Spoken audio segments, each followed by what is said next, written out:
أحلى عالم بالعالم. اليوم جلبت لكم المزيد من الدليل والبرهان، اليوم بقلم مازيغ مبارك بالقاسم وهو أمازيغي، نقلا عن الدكتور اليمني محمد بن مسلم دبلان المهيري. اليمنيون ليسوا عربا بل حميريون مهريون. اليمن ليس بلدا عربيا بل هو بلد حميري مهيري.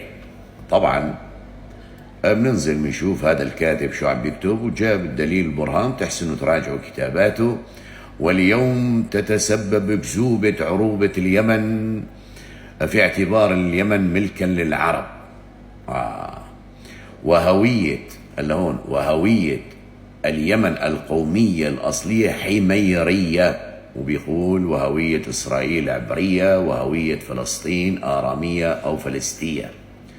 وطبعا هو جلب دليل البرهان، بيقول ورغم استعراب اليمن وعمان لغويا مع انتشار الإسلام، فقد بقيت إلى يومنا هذا في اليمن وعمان ساكنة تعدادها ما بين 100,000 إلى 200,000 من المواطنين الناطقين باللغة المهيرية كلغة كلغة شو؟ ماذا؟ لغة ويمكن اعتبار اللغة المهيرية لغة منحدرة من لغة حمير اليمن القديمة. وطبعا هذه جلب أمثلة طاب بهذه اللغة الأعجمية.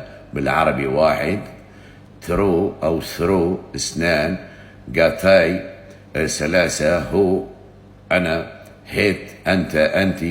لاحظوا الاختلاف. هذه دليل بأن اليمن كانت تتكلم بلغة أعجمية، وهذه اللغة لا يفهمها العرب الأصلاء من شبه الجزيرة العربية. طبعا هو جالب هذا البحث، تستطيع أن تعودوا للغة المهيرية واللغة الحميرية للتأكد بأن لليمن كان هنالك حضارة عظيمة. نحن لا ننكر هذا، لكن كانت بلد أعجمي وليس عربي وليس أصل العرب والعروبة كما يدعون. ننزل الآن. هذه هي اللغة المهيرية في عمان، هذه أسماء الباحثين في تكلم اللهجة المهيرية، تأليف محمد بن مسلم دبلان المهيري. عندك العرب القدماء اعترفوا باختلاف لغة حمير عن لغة العرب. في كتير إثباتات تثبت بأن اليمن عجمية أو أعجمية وليست عربية الأصل، وإنما عربت وتكلمت بلسان عربي. أنتوا أحلى عالم بالعالم، تابعوني.